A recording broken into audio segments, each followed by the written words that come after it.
Ouvrons notre Bible au livre de Daniel chapitre 2. Daniel 2. Daniel dit et interprète le rêve. Daniel dit et interprète le rêve. Daniel 2, versets 1 à 13. Le rêve de Nebuchadnezzar. Ce récit survient durant la deuxième année du règne de Nebuchadnezzar. Mais Daniel et ses amis sont mis au service du roi après 3 années d'entraînement. Comme cela est dit dans Daniel 1, versets 15 et 18. Cela semble être une divergence. Cependant, dans le système babylonien, les années de service d'un roi sont comptabilisées de la même manière que les personnes aujourd'hui comptent leurs anniversaires. Bien que Nebuchadnezzar ait pu être dans sa 3e année chronologiquement, son règne avait 2 anniversaires. Aussi, à ce stade de son récit, de Daniel 2, verset 4 à Daniel 7, verset 28, Daniel passe de la langue de l'hébreu au syriaque, ou le syriaque est aussi appelé l'araméen, la langue araméenne. Le syriaque était une langue répandue, par exemple, c'était une langue répandue, comprise par beaucoup de peuples. Les conseillers de Nebuchadnezzar, par exemple, venaient probablement de différentes nations. Et selon le verset 4, il parlait en syriaque, en araméen. Daniel revient à la langue hébreuse dans les chapitres 8 à 12. Verset 11. La réponse des magiciens de Nebuchadnezzar révèle leur vision du monde.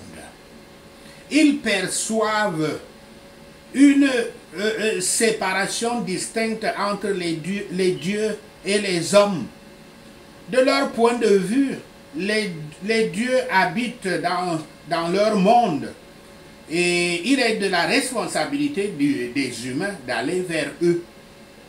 La déclaration des magiciens ouvre la voie au reste du livre de Daniel, qui explique le message évangélique en termes compréhensibles pour le monde païen de la culture babylonienne.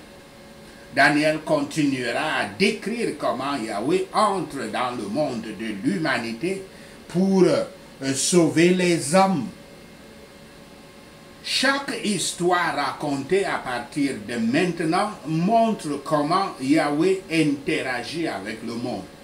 La seconde moitié du livre de Daniel décrit plus spécifiquement comment et quand Yahweh viendra au monde dans la personne du Messie.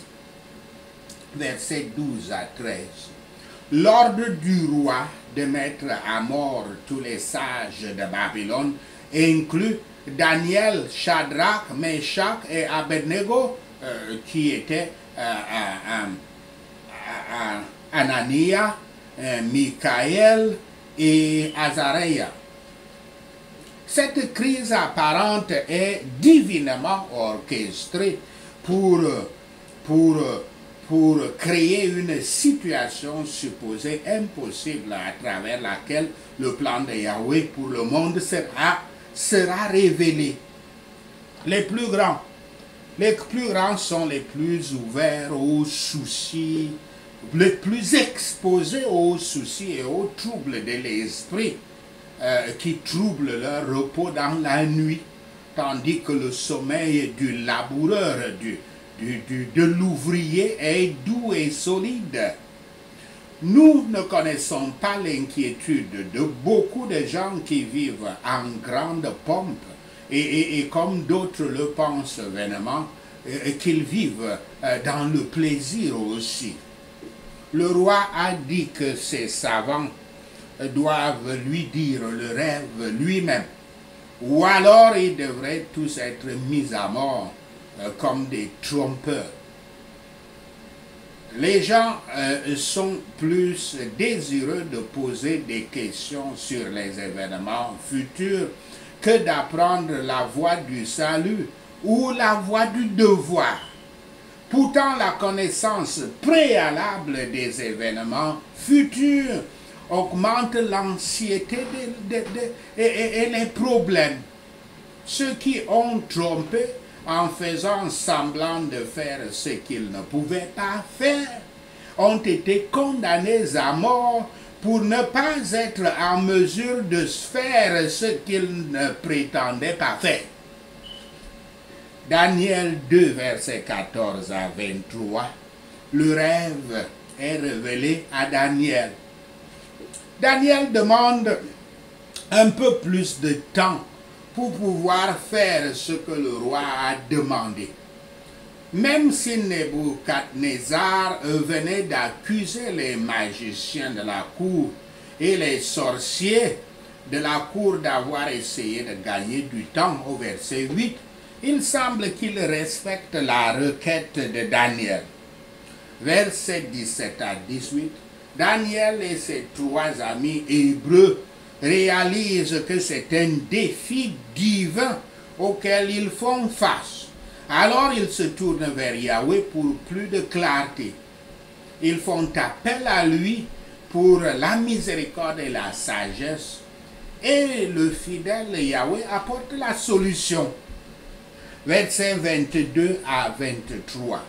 Yahweh permet à Daniel d'être sage et perspicace. Et Daniel utilise sa sagesse pour chercher l'aide de Yahweh. En retour, Yahweh fait savoir à Daniel quelque chose que Daniel ne pouvait pas discerner de lui-même. La connaissance par Daniel du rêve de Nebuchadnezzar permettra de vivre permettra à beaucoup de gens de vivre beaucoup de gens de vivre des gens qui autrement auraient été mis à mort. Ainsi, Daniel loue aussi Yahweh de lui avoir révélé le rêve de Nebuchadnezzar. Daniel pria donc humblement pour que Yahweh lui révèle le rêve du roi et sa signification. Les amis qui prient sont des amis précieux.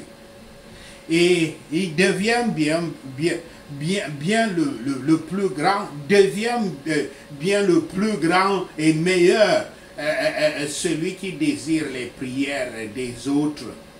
Montrons que nous apprécions nos amis et leurs prières. Ils étaient particuliers dans la prière. Et pour tout ce que nous prions, nous ne pouvons rien attendre d'autre que le don des miséricordes de Yahweh. Yahweh nous laisse par la prière le soin de dire nos besoins et nos fardeaux. Leur plaidoirie auprès de Yahweh était le péril dans lequel ils se trouvaient. La miséricorde de Daniel et de ses compagnons a été accordée. Les prières ferventes des justes profitent beaucoup. Daniel était reconnaissant envers Yahweh de lui avoir fait connaître ce qui avait sauvé la vie de lui-même et de ses compagnons. Combien plus devrions nous être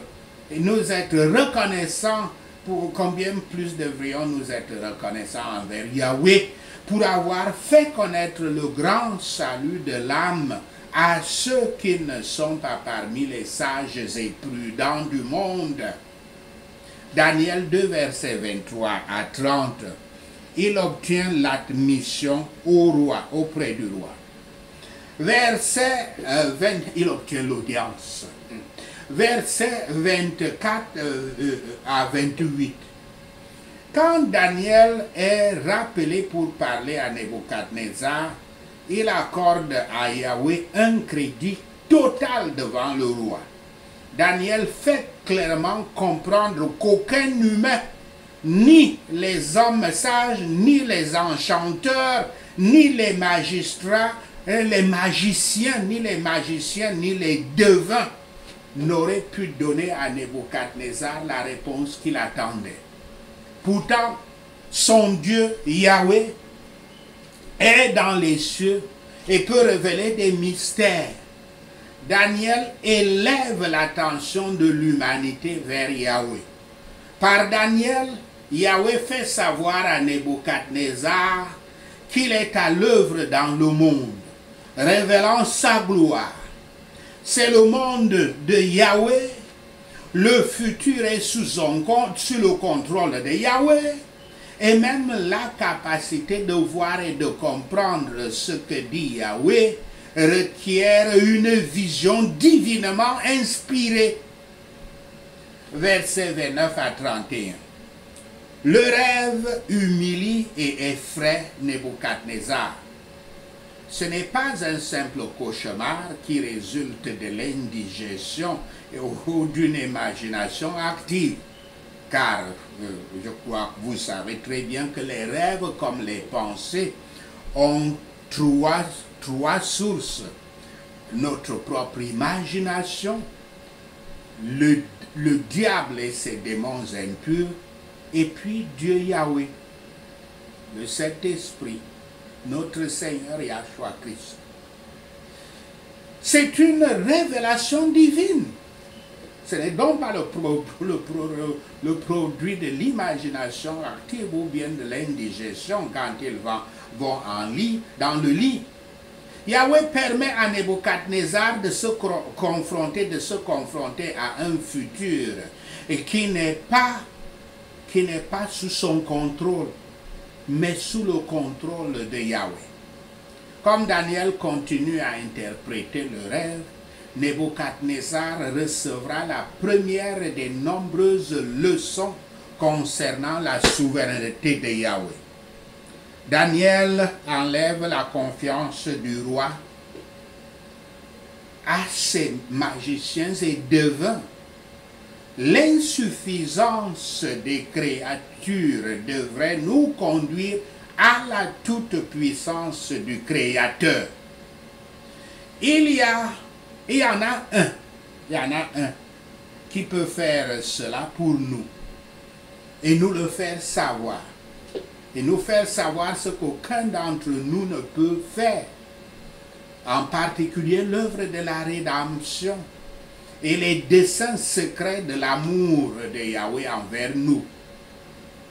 Daniel confirmait le roi dans son opinion que le rêve était de grandes conséquences se rapportant aux affaires et aux changements de ce monde inférieur. Que ce que Yahweh a hautement favorisé et honoré écarte donc toute opinion de leur propre sagesse et de leur propre dignité, afin que Yahweh seul puisse être loué pour le bien qu'ils ont et qu'ils font. Daniel 2, versets 31 à 43. Le rêve et l'interprétation. Versets 31 à 35. La statue est faite de différents types de matériaux. Nebuchadnezzar, nous sommes là dans le rêve. Nebuchadnezzar voit une pierre qui se détache, mais pas par la main humaine, par les mains humaines ne la poussent pas. La pierre écrase la statue et la brise en morceaux, qui sont rapidement emportés par le vent, comme des balles de foin au moment du battage. La pierre, cependant, grandit en une énorme montagne qui remplit toute la terre. Tel est le rêve. Versets 36 à 38. La tête d'or de la statue dans le rêve de Nebuchadnezzar symbolise Babylone. Nebuchadnezzar est le chef du plus glorieux de tous les royaumes du monde à l'époque. Pourtant, ce ne sera pas un royaume durable. Versets 32 et 39. Le ventre et les cuisses, les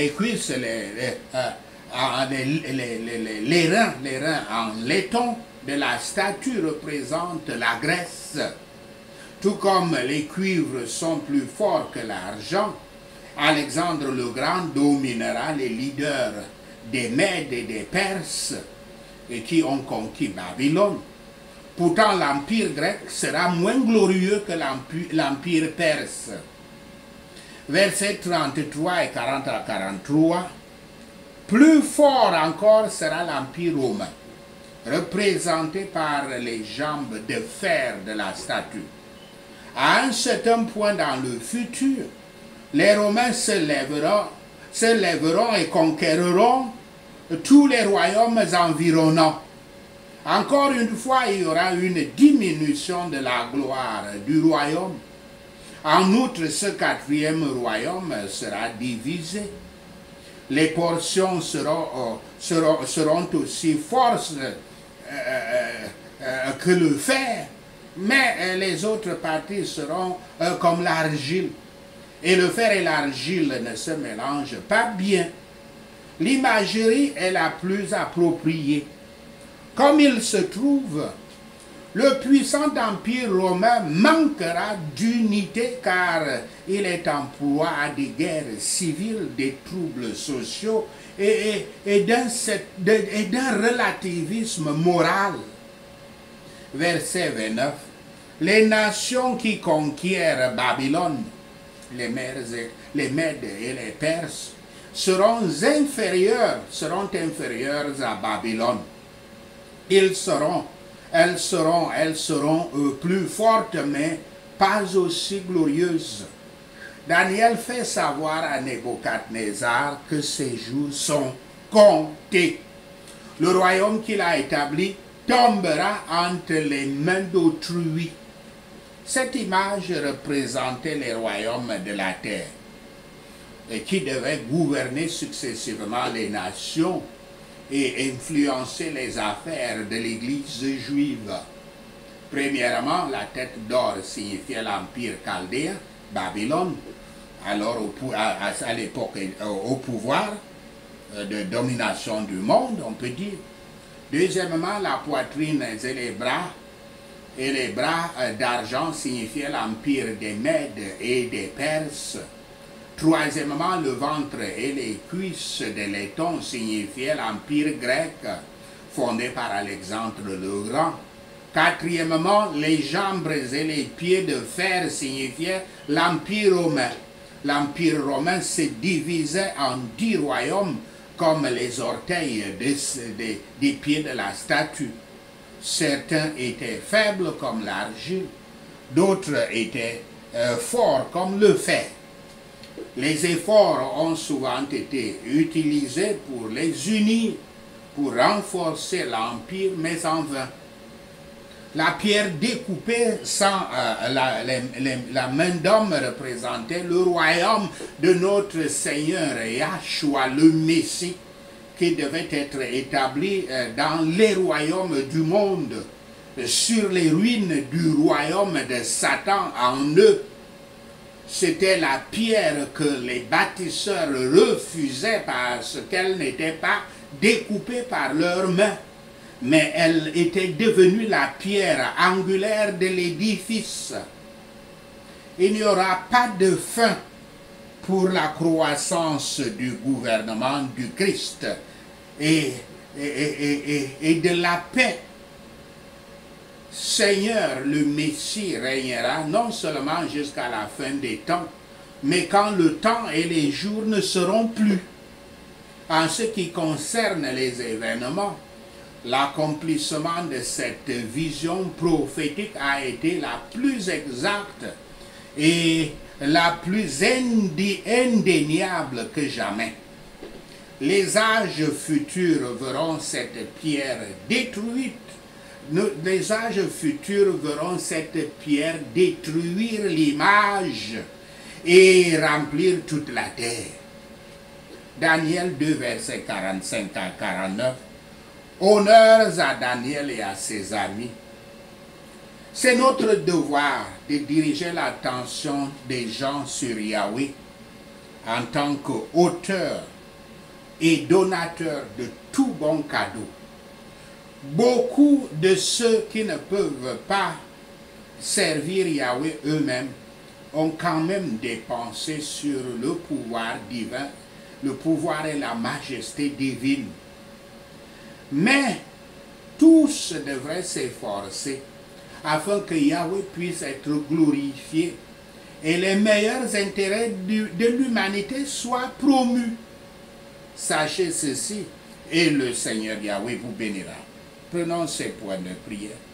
Prions Daniel 2.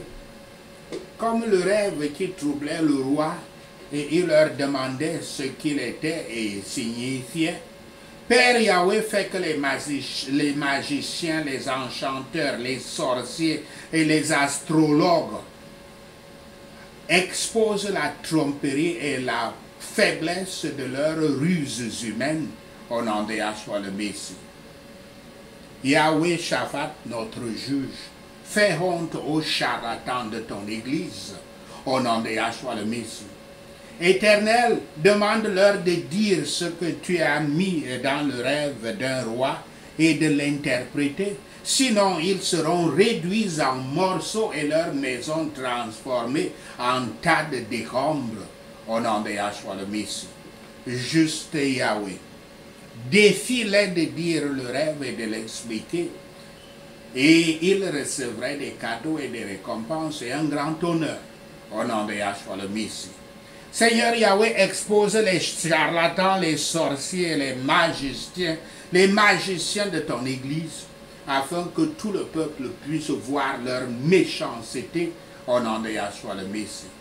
Yahweh Shaphat, fais que ceux qui essaient de gagner du temps soient reconnus coupables de conspiration pour racontage des choses trompeuses et méchantes au nom de Yahshua le Messie.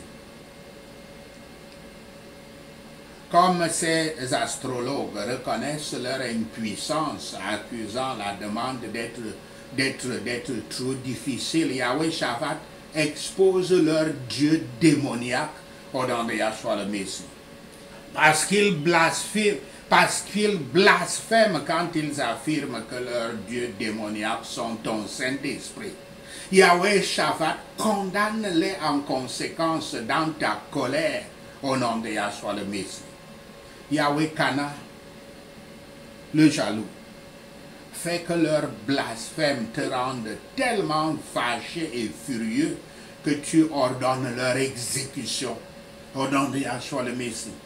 Yahweh Shaphat émet le décret pour mettre à mort tous les charlatans et sages de ton Église au nom de Yahshua le Messie. À ce moment-là, Père Yahweh, envoie-moi afin que je puisse dire et interpréter le mystère au nom de Yahshua le Messie.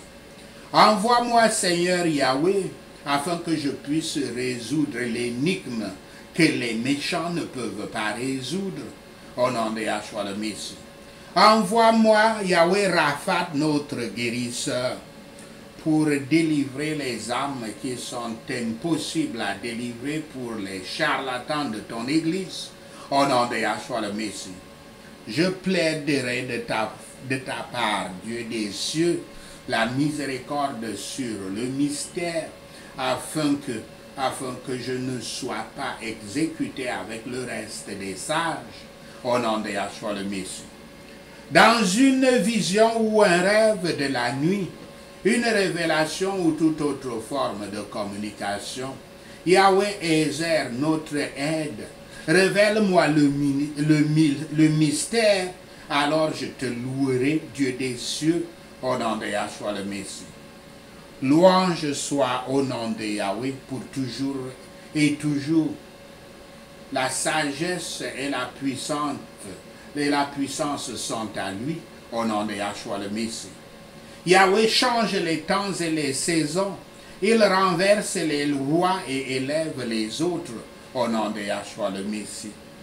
Yahweh donne la sagesse aux sages et la connaissance aux doués de discernement au nom de Yahshua le Messie. Yahweh révèle des choses profondes et cachées. Il sait ce qui se trouve dans les ténèbres et la lumière demeure avec lui au nom de Yahshua le Messie. Je te rends grâce et je te loue, Dieu de mes pères. Tu m'as donné la sagesse et la puissance